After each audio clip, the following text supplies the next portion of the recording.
This video will serve as a review of the recently released Godzilla The New Heroes comic book, which serves as a prequel to the upcoming Kai-Sei trilogy of Godzilla comics. Being released on Free Comic Book Day, as well as simultaneously being the first ever freely released Godzilla comic, this serves as a prequel to the three upcoming Godzilla comic stories, the one simply titled Godzilla, its follow-up story, Godzilla Escape from the Dead Zone, and Starship Godzilla. All three of these stories are set in the same continuity, but at different periods of time. Our first prequel story mentions that in 1954, an unknown weapons test awakened a whole bunch of monsters charged with strange energy, which would later be referred to as Kai-Sei energy. The first of these monsters to emerge being Godzilla, who attacks modern-day New York, which has a massive wall built around the city. Several members of the counter-kaiju force known as G-Force, along with Jet Jaguar, who geniusly can only speak using lyrics of his theme song, which was apparently from the 90s, indicating that Jet Jaguar must have been constructed around that time. This shot here gives us a rough idea of how tall this Godzilla is, or at least I'm hoping one day we'll get a measurement for how tall the wall is. It looks like the wall comes up to his snout, nose, whatever you want to call it, and based off the fact that it's in a modern setting, I'm gonna go on a limb here and say this Godzilla is at least 100 meters. He attacks a school filled with kids orphaned by monster attacks, some of which even being from the Dead Zone, a location that we later learned was apparently ground zero for the mysterious weapon test that caused all these monsters to emerge in the first place. He fires an atomic breath down on them, but much to everyone's shock, one of the kids jumps out of the blast perfectly fine, and to the entire world's shock, is actually able to block a kick from Godzilla. He still gets swiped away by Godzilla's tail, but the fact that this guy can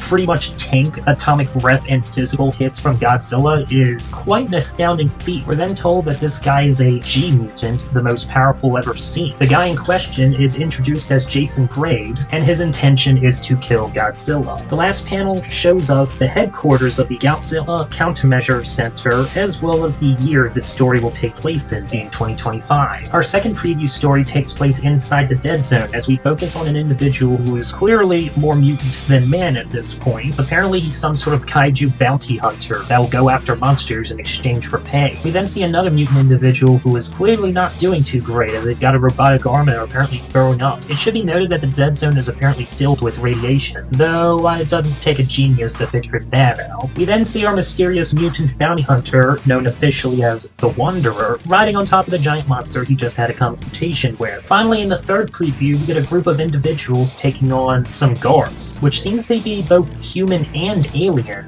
and they steal a couple of monster eggs. We get a look at more and more aliens in this comic, as our main characters are picked up by the Starship Godzilla, which is clearly supposed to be Mechagodzilla. Finally, at the end of the third prequel issue, there's a message from the Godzilla editor of the comic detailing a little bit more about each of the three stories. The first one focusing on Jason as he joins G-Force, fighting against growing and evolving monster threats, as well as uncovering some vast conspiracy, and of course, a quest to fight Godzilla and kill him. Escape the Dead Zone focuses on a mutant being known as the Wanderer, as I guess he tries to survive in the Dead Zone, and as the name implies, escape. And based off the cover of issue 1, I don't think Jason's Moby Dick quest of vengeance against Godzilla pans out. We'll also supposedly learn more about the incident that created the Dead Zone and started this whole kaiju rising stuff in the first place. Finally, Starship Godzilla focuses on a group of mercenaries who travel in space using Starship Godzilla, and it mentions how aliens previously having traveled to Earth interacting with the humans more, and these mercenaries fighting them.